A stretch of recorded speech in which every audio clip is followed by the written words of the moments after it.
आज हम एक्सप्लेन करेंगे 2024 की सुपरहिट फिल्म सिंघम अगेन। ये एक मल्टी स्टारकास्ट एक्शन फिल्म है जिसका एंड में एक ट्विस्ट रहता है इस फिल्म के अगले पार्ट को लेकर। तो वीडियो में बने रहिए और चैनल को सब्सक्राइब कीजिए। बाजीराव सिंघम का पोस्टिंग अभी कश्मीर में था। वो अपने टीम के साथ जब काम से जा रहे थे तब एक बाइक उनका पीछा करता है। देखते ही देखते आतंकवादी सिंघम पे हमला कर देते हैं। सिंघम भी जवाबी कार्रवाई करता है और बहादुरी के साथ आतंकवादियों के साथ लड़ते हैं। तभी उनका एस्कॉर्ट टीम भी उनके मदद के लिए आ जाते हैं। तब गोलीबारी होता है और आतंकवादी मारे जाते हैं, लेकिन बाइक में सवार आतंकवादी भाग जाता है। तब सिंघम अपनी गाड़ी लेके आतंकवादी के पीछे भागता है। वो आतंकवादी को गिरा देता है। तब हम देखते हैं बाइक में सवार आतंकवादी कोई और नहीं बल्कि उमर हफीज था, जिसके बेटों को सूर्यवंशी और सिंघम ने मार डाला था। सिंघम उमर हफीज को बुरी तरह से मारता है और उसे गिरफ्तार करता है। सिंघम जब उमर हफीज को इंट्रोगेशन करता है, पता चलता है कि कोई है जो सिंघम को मारना चाहता है और बहुत जल्द वो सिंघम पे हमला करने वाला है। होम मिनिस्टर सिंघम को उमर हफीज की गिरफ्तारी का शाबाशी देता है और साथ ही साथ ये बताता है कि उमर हफीज का नेटवर्क बहुत बड़ा है। उसका इलीगल बिजनेस श्रीलंका तक फैला है। श्रीलंका के पोर्ट में उसका काम देखता है एक रशियन माफिया। उसका इलीगल ड्रग सप्लाई इंडिया में होता है, जिसका पैसा उमर हफीज के ऑर्गेनाइजेशन को मिलता है। होम मिनिस्टर सिंघम को एक अलग से टीम बनाने को कहते हैं और इस टीम का इंचार्ज खुद सिंघम रहेगा और इस टीम का नाम रहेगा शिवा। उधर नवरात्रि के समय पर अवनी अपनी टीम के साथ रामायण करने वाली थी, जहाँ पे सिंघम के ना आने से अवनी बहुत गुस्सा होती है। पर सिंघम अपनी शिवा टीम के साथ समंदर पे एक शिप पे रेड करता है और वहाँ से बहुत सारे ड्रग पकड़ लेते हैं। बाद में सिंघम इस रेड पे पकड़े गए मुजरिमों को इंटरोगेट करता है। वो उन लोगों को फेक एनकाउंटर का डर दिखाता है। तब वो लोग डर जाते हैं और वो अपने बॉस के बारे में कहते हैं, जिसका नाम है डेंजर लंका, जिसका काम 3 लोग देखते हैं, शरद, रंगा और विजू। ये तीनों श्रीलंका से है, पर मादुराई पे देवी के पूजा के टाइम पे वो लोग ज्योतिषी से मिलने जाने वाला है। सिंघम तभी इन तीनों को पकड़ने के लिए लेडी सिंघम यानी शक्ति शेट्टी को भेजते हैं। वो बहादुरी के साथ इन तीनों को गिरफ्तार करके थाना लेके आते हैं। पर ये तीनों गुंडे शक्ति शेट्टी को धमकी देते हैं, उन्हें छोड़ने के लिए बोलते हैं, नहीं तो वो लोग बोलते हैं कि डेंजर लंका आएगा तो पूरा थाने को जलाकर राख कर देगा। उधर अवनी अपने बेटे और सिंघम के साथ बैठकर रामायण की प्ले के बारे में बात करते हैं। वो बात करती है रावण के बारे में। तभी हम दूसरे तरफ देखते हैं मादुराई के पुलिस स्टेशन में। रात को पुलिस स्टेशन के बाहर पुलिस के गाड़ी को आग लगा दिया जाता है। तब हमें नजर आता है रावण यानी डेंजर लंका की। वो अपने गुंडों के साथ पुलिस स्टेशन पे हमला कर देता है। वो सबको बेरहमी के साथ मार देता है और अपने तीनों साथियों को छुड़ा के लेके जाता है। अगले दिन सुबह इंस्पेक्टर शेट्टी अपने साथियों को देखकर बहुत रोती है और तभी सिंघम वहां पे आके उसको हौसला देता है। सिंघम पुलिस स्टेशन का ये हालत देख के बहुत गुस्सा होता है और इंस्पेक्टर शेट्टी को मोटिवेट करता है। वो कहता है कि उसने डेंजर लंका को अंडर एस्टिमेट किया था, जिसके वजह से डेंजर लंका अपने साथियों को छुड़ा के लेके जाता है। तभी इंस्पेक्टर दया आके कहते हैं कि उन लोगों को इंटेल मिला है कि वो तीनों पनाईकुलम के पास कहीं पे छुपे हैं। सिंघम इंस्पेक्टर शक्ति शेट्टी को अपने टीम के साथ वहां पे जाके उन लोगों को ट्रैक करने के लिए कहते हैं। और उधर मुंबई में अवनी के शो का जरूरी फुटेज डिलीट हो गया था, जिसके बिना उनका रामायण का शो इनकम्प्लीट था। पर शूट करने के लिए उन्हें रामेश्वरम जाना पड़ेगा। तब तय होता है अवनी और मृगया रामेश्वरम जाने वाली है। पर सिंघम को ये बात कुछ ठीक नहीं लग रहा था, क्योंकि मादुराई से रामेश्वरम का दूरी सिर्फ 4 घंटे की थी और मादुराई के पुलिस स्टेशन पे जो हुआ था उसे ऐसा सोचने पे मजबूर कर रहा था। वो इंस्पेक्टर दया को अवनी के साथ भेजता है। तब वो लोग रामेश्वरम के लिए निकल जाते हैं और यहाँ पे अवनी अपने पूरे शूट कंप्लीट कर लेती है। पर तभी मृगया का फ़ोन आता है। वो कहती है उसका गाड़ी खराब हो गया था, इसलिए उसके मदद के लिए पुलिस वाले वहाँ पे जाते हैं। तब अवनी अकेली थी और तब उसके सामने आता है डेंजर लंका। वो अवनी को कहता है कि मृगया उसके साथ काम करता है, बल्कि मृगया ने जानबूझकर सारे वीडियो फुटेज डिलीट कर दिया था ताकि उसे रीशूट करने के लिए अवनी को रामेश्वरम आना पड़े। तब डेंजर लंका अवनी को जबरदस्ती अपने साथ लेके जाता है और उधर दया को मृगया अपने जगह पे नहीं मिलती। तब उसे शक होता है वो लौट के जब मंदिर आता है तब उसे अवनी के किडनैप होने का पता चलता है। उधर सिंघम अपनी टीम के साथ रामेश्वरम के लिए निकल पड़ता है। वो शक्ति को कहता है कि उन्हें जानबूझकर मिसलीड किया गया था ताकि वो लोग अवनी को किडनैप कर सके। जब डेंजर लंका अवनी को लेके जा रहा था तब दया और पुलिस वाले आके उसका रास्ता रोकता है। तब पुलिस वाले और गुंडों को बीच फायरिंग होता है। दया गाड़ी का दरवाजा तोड़ के अवनी को बाहर निकालता है, फिर गुंडों से लड़ने लगता है। लेकिन तभी डेंजर लंका पीछे से दया पे वार करता है और दया को बुरी तरह से घायल कर देता है। अवनी उस वक्त जंगल में भागती रहती है। तभी उसे बचाने के लिए सामने से इंस्पेक्टर सत्या आता है। सत्या गुंडों के साथ लड़के अवनी को बचाता है। सत्या का माँ और गांव वाले भी उसे मदद करने के लिए आ जाता है। सिंघम अपने टीम के साथ मौका वारदात पे आता है। वो दया को घायल देख हॉस्पिटल भेज देता है और अवनी को ढूंढते रहता है। उसे अवनी का कंगन मिला था। उधर अवनी सत्या के साथ उसके आश्रम में रहती है। सब उसके रक्षा के लिए मौजूद थे, पर तभी वहाँ पे डेंजर लंका अपने गुंडों के साथ वापस आ जाते हैं। तब वो लोग आश्रम में हमला कर देते हैं। आश्रम के लोग और गुंडों के बीच जबरदस्त फाइट होता है। सत्या के माँ भी गुंडों से लड़ती है, पर तभी अवनी को गोली लग जाता है और वो बुरी तरह से घायल हो जाती है।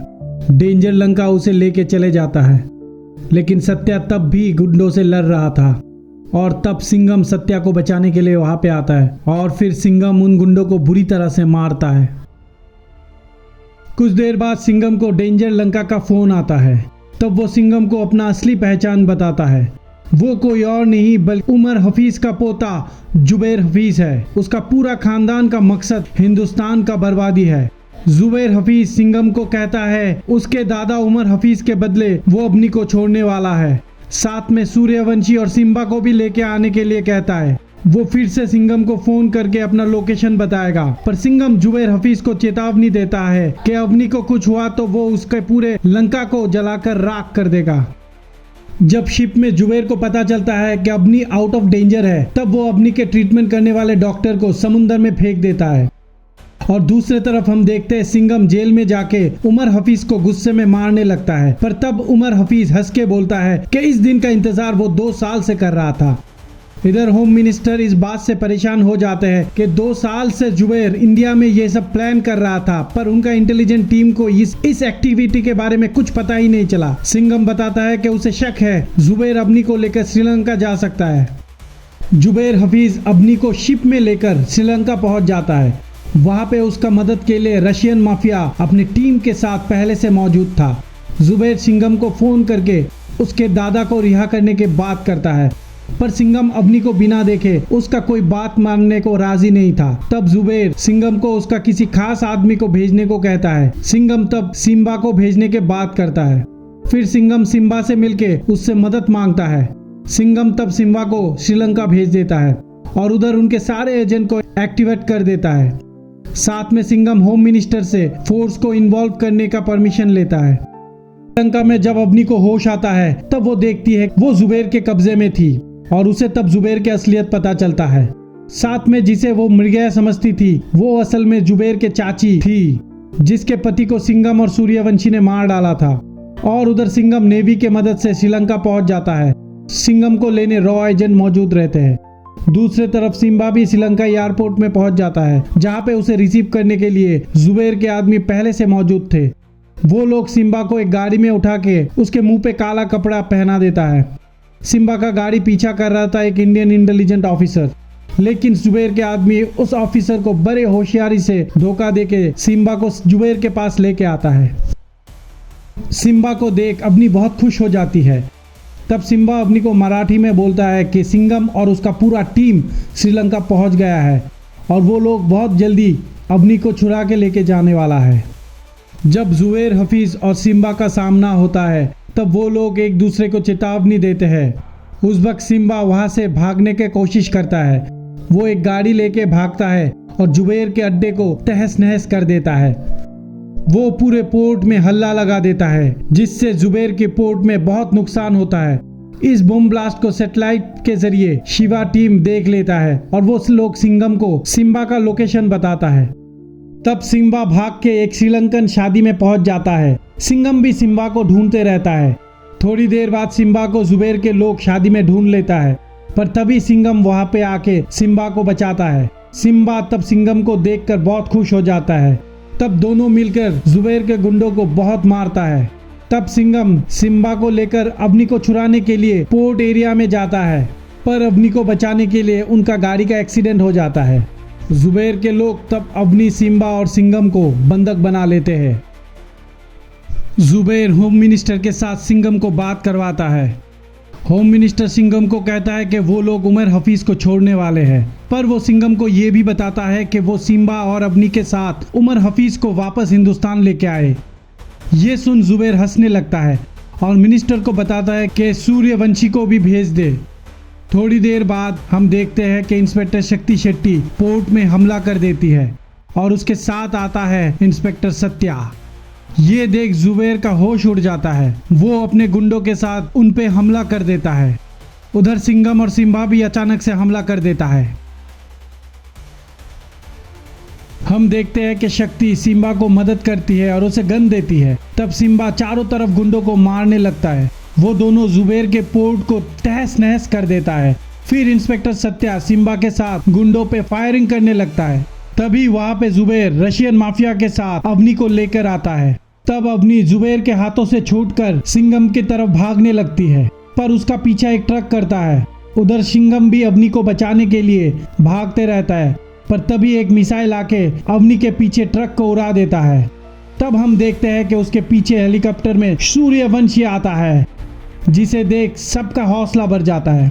इंडियन आर्मी के हेलीकॉप्टर की बमबारी से चारों तरफ धमाका होने लगता है। सूर्यवंशी तब हेलीकॉप्टर से जंप करके सिंघम के मदद के लिए उसे गन देता है। तब सिंघम, सूर्यवंशी, सत्या, सिम्बा और शक्ति शेट्टी सब मिलकर जुबैर के गुंडों पे फायरिंग करता है। बाद में जब शक्ति अवनी को लेकर कार से जा रही थी, तब उनके पीछे गुंडे लग जाता है। उनके गाड़ी पे तब गुंडे फायरिंग करने लगता है। सूर्यवंशी तब उनके मदद के लिए उनका पीछा करता है। हेलीकॉप्टर से पीछा करते हुए सूर्यवंशी तब दिलेरी के साथ हेलीकॉप्टर से जंप करता है और गुंडों के गाड़ियों को डिस्ट्रॉय कर देता है। उतने में इंडियन आर्मी और नेवी भी उनके मदद के लिए पोर्ट में आ जाता है। सिंघम, सिम्बा और सूर्यवंशी डॉक में जुबैर को ढूंढ रहे थे, पर वो वहां से भाग गया था। फिर सिंघम उसका पीछा करता है। सिंघम जुबैर के गाड़ी को गिरा देता है। तब जुबैर और सिंघम में एक जबरदस्त एक्शन होता है, पर सिंघम जुबैर को बुरी तरह से मारने लगता है। उस वक्त वहां पे फोर्स आ जाता है, साथ में श्रीलंकन पुलिस भी आ जाते हैं। तब सिंघम जुबैर को उसके औकात बताता है। वो कहता है कि कोई भी टेररिस्ट ग्रुप इंडिया का कुछ नहीं बिगाड़ सकता। इंडियन आर्मी अब घर पे घुसकर दुश्मनों को मारता है।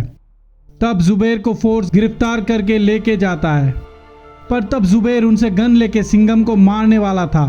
तभी सिंघम मंदिर का झंडा लेके उससे जुबैर का वध करता है, जैसे राम ने रावण का किया था। फिर आखिर में हम ये देखते कि सब नेवी के शिप में करके इंडिया वापस जा रहे थे। तब अवनी सूर्यवंशी को थैंक्स बोलती है उनके मदद के लिए। सिम्बा तब सत्या से कहता है कि उन दोनों में एक समानता है कि वो दोनों अनाथ है। तब अवनी कहता है कि वो अनाथ नहीं है, वो सब एक फैमिली है, जहाँ पे एक दूसरे के मदद के लिए वो लोग सब एक हो जाते हैं। यहीं पे सिंघम अगेन फिल्म खत्म हो जाता है, पर हमें फिल्म के एंडिंग में एक और ट्विस्ट नजर आता है, जिसपे हम देखते हैं हम सबके चहीते चुलबुल पांडे को, जो इस कॉप यूनिवर्स के साथ जोड़ रहे थे। और उनकी अगली फिल्म चुलबुल सिंघम बहुत जल्द आने वाला है। Thank you for watching our channel. ऐसे और सुपरहिट फिल्मों के हिंदी एक्सप्लेन वीडियो देखने के लिए हमारे चैनल को सब्सक्राइब और शेयर कीजिए।